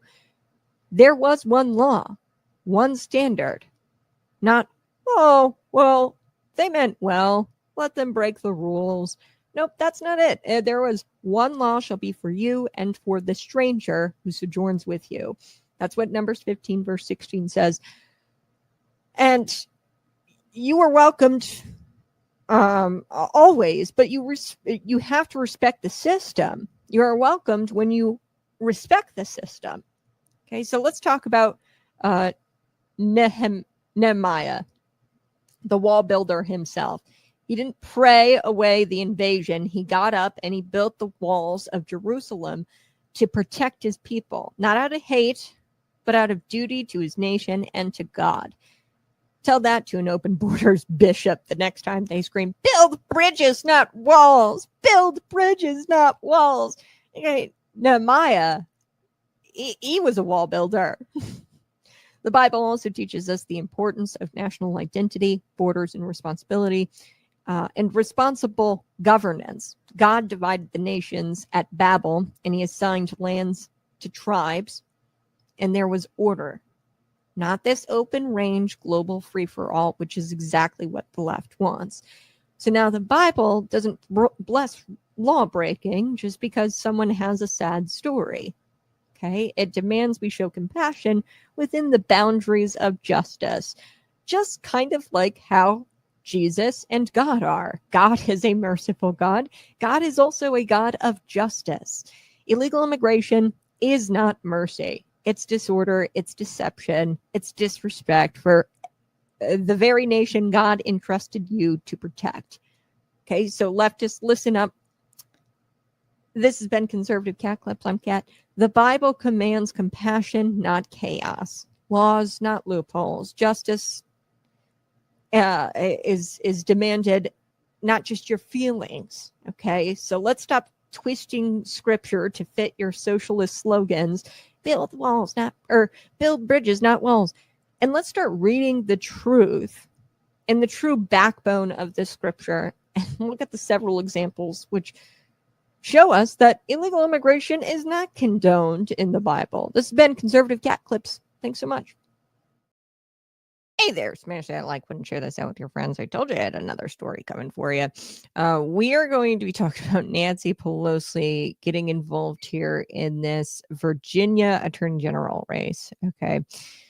So this is fascinating stuff because there are two candidates. Okay. One of them wished for his opponent to be murdered and for his opponent's kids to be murdered in front of them, in front of the opponent. Okay.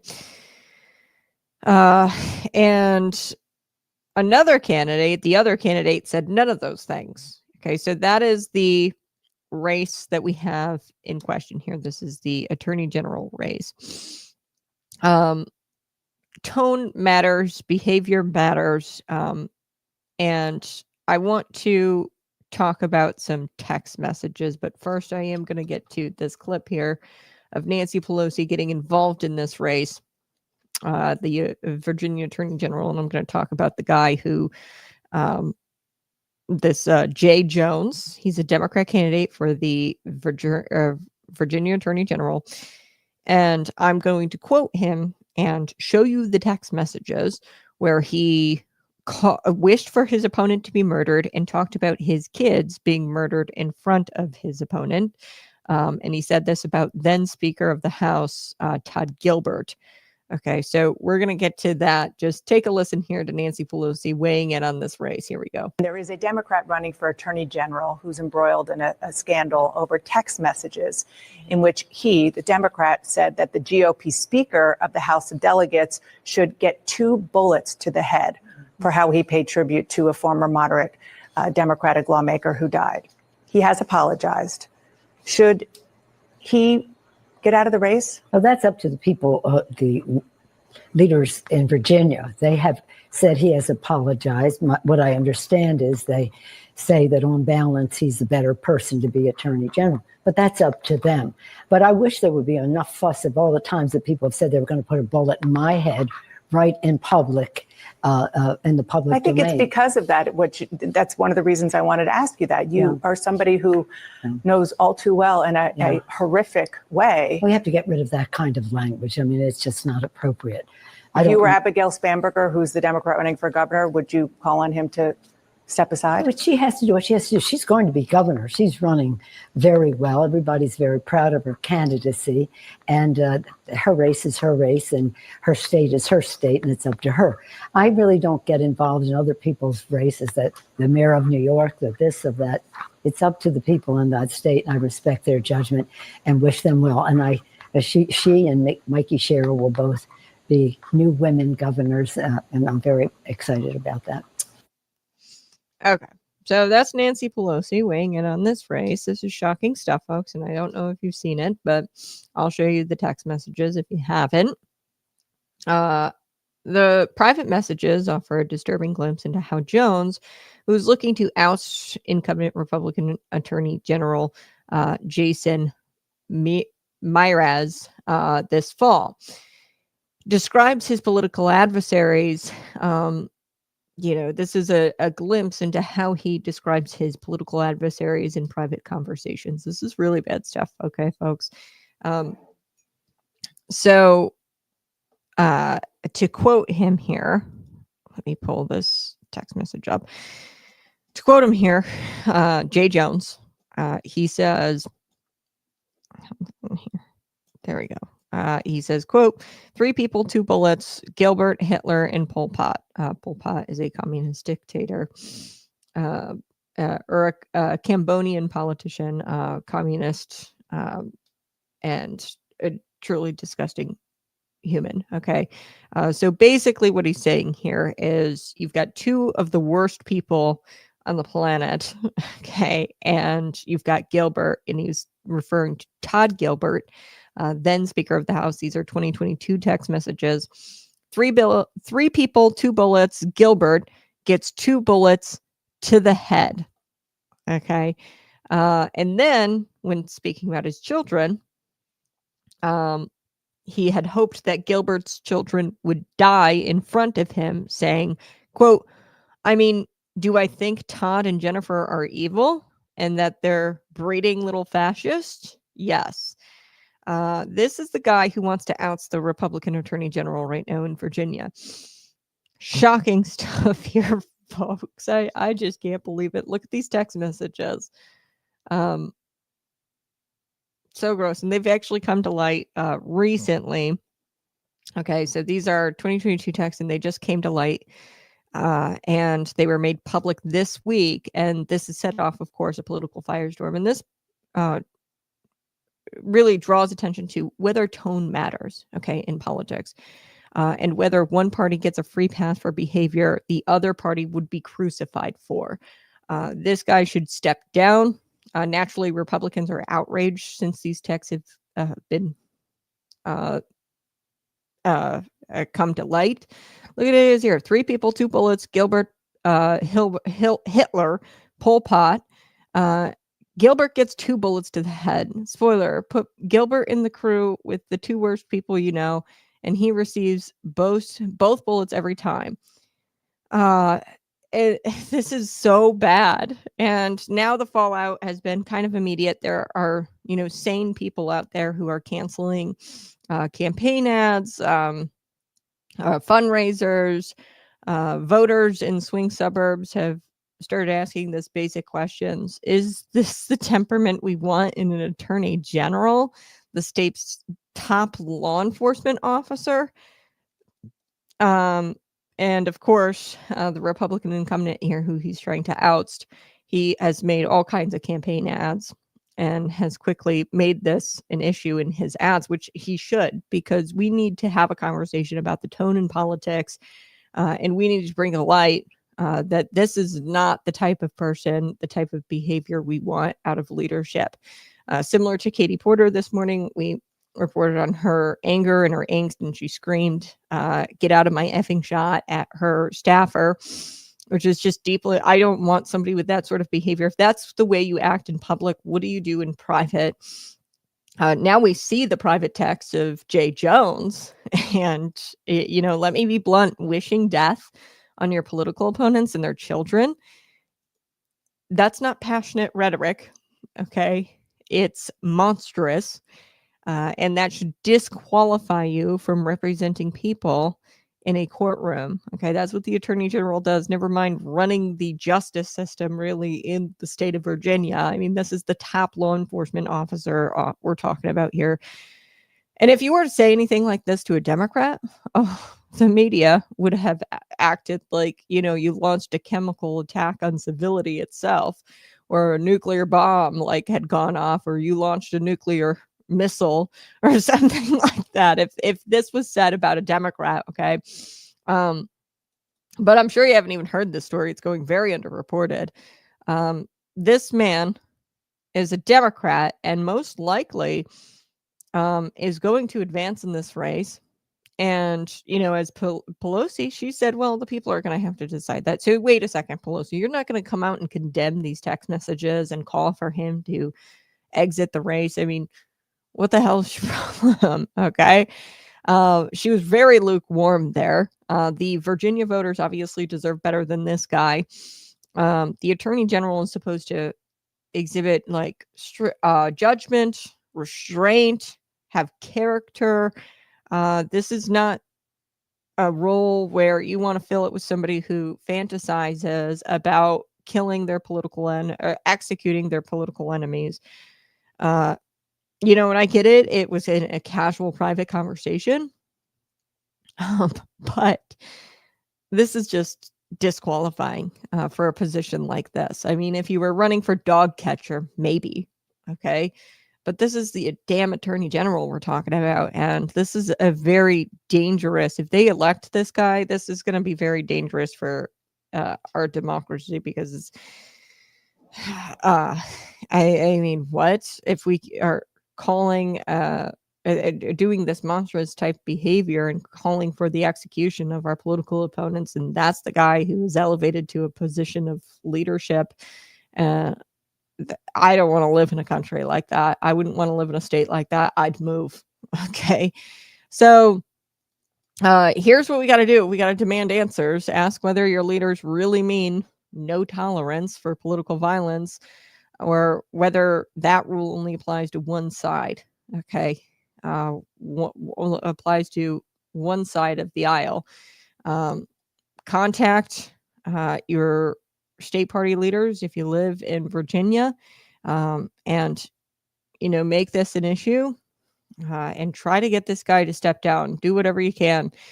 And Proverbs, I mean, they tell us this, tells us a simple truth, quote, "A soft answer turns away wrath." Leadership is required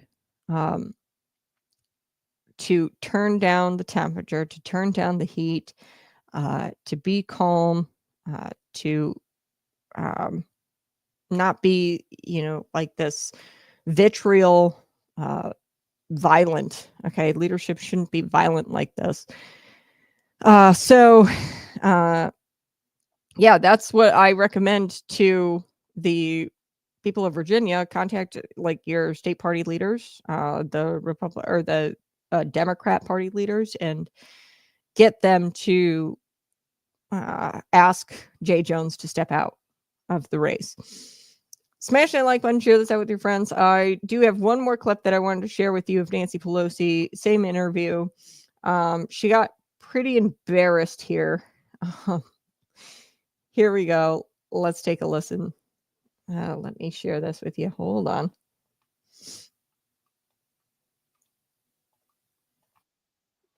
Saying about where the differences are, and they are very big. They are voting yes on what we say here in Washington, a clean CR, a bill to keep the government running for 7 weeks, and Democrats are voting no, and for the reasons you just said. So how are they shutting down the government? First of all, it isn't a clean CR. Okay. So let's not stipulate to that. It's not a clean CR. What do they have in it? Going into that. The point is, I mean, I understand what you're saying about where the differences are. And so that was Nancy Pelosi, and they want to keep it, and the Democrats are saying no, and she goes, "It's not a clean CR." And she goes on. The CNN reporter says, "What's not clean? What do they have in it?" Well, let's not stipulate to that. The point is, so she gets like embarrassed here, and it's so funny. In the same interview, it was not a good day to be Nancy Pelosi.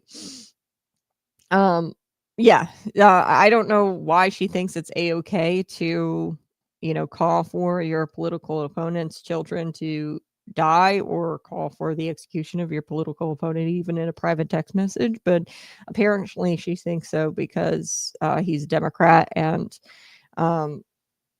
she is going to fall in line with this guy. So shocking stuff. All right, that's going to do it for us today here at Conservative Cat. Be sure to smash that like button, subscribe to the channel, share this out with your friends. We'll be back tomorrow morning bright and early, 6 a.m. to 8 a.m. Catch you later.